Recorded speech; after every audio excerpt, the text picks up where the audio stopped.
So guys, this week is Plum Week, and we are making a Late Summer Plum Cake by J.S. Cooks, and this is the first time that she's a finalist. And so, anything you want to say about this recipe? It reminds us actually of a quite famous plum cake recipe that appeared in the New York Times that was written by Marion Burroughs. It was actually called Plum Torte. Yeah. And it was reprinted every year for, I don't know, like 9 years. It was the most popular recipe in the New York Times ever. Yes. And but there are some very key differences here, which we'll just talk about as we go. So I have a stick of butter in here, unsalted. So you want to let this beat for a while and get it nice and light and fluffy.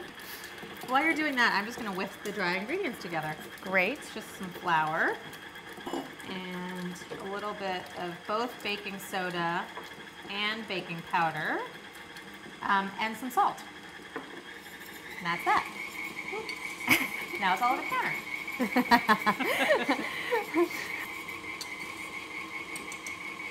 And I'm going to add some sugar. That thing is making some noise. This also needs WD-50 It does. or 40. I always get the WD-50 is the restaurant. WD-40 is the stuff. Okay. The lube. The lube. So this is where you're beating air into the cake. So you want to just let it go Indefinitely. indefinitely. So now we're going to add eggs. Oh, you gotta show these Isn't eggs. this beautiful? It's like a blue egg that I got from the farmer's market. That's quite a big one too. Yes, it's also generously chicken poop. Yes, lovely. Generously sized. Oops, I was supposed to add this one at a time, but We'll make it work. yeah. Ooh, I love that. Thank you. Anna wants to get it done. It's sort of like driving a boat. You sort of go slowly out of the At the harbor. and then you put the pedal to the metal. Ooh, that's looking beautiful. Isn't that gorgeous? Love it. Okay, so now we are going to add some sour cream.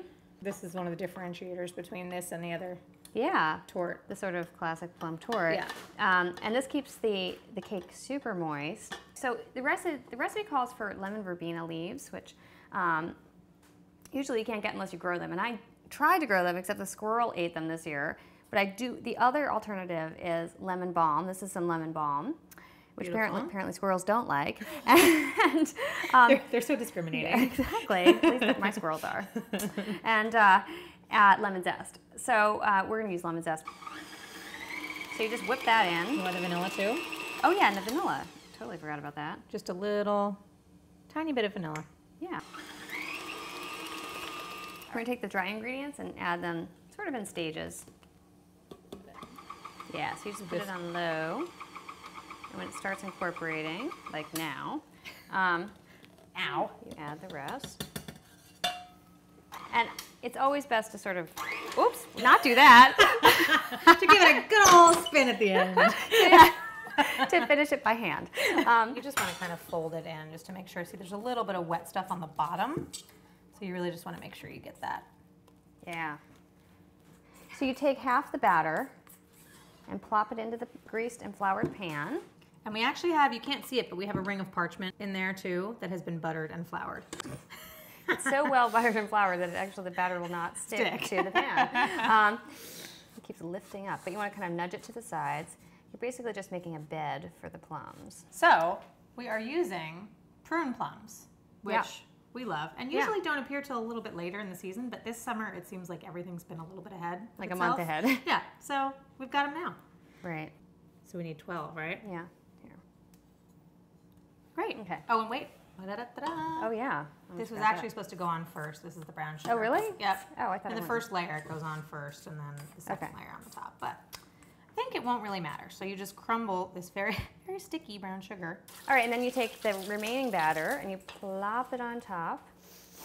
You know, if it doesn't make it to the sides, it really doesn't matter because as soon as it gets into that oven, it's going to spread. It'll like wildfire. Exactly. And then, oh, the other ones go upside, right? That's right. They go. Yep. Sorry, they go. Cut side up. Cut side up. That one has a little batter on it. And then what they do is, as it bakes, this top layer of plums just sinks, nestles into the batter. It's kind of like little encased jewels. Yeah, they kind of go like this in the oven. And then you just put it in the oven, and your dessert is done. Bob's your uncle, as my dad would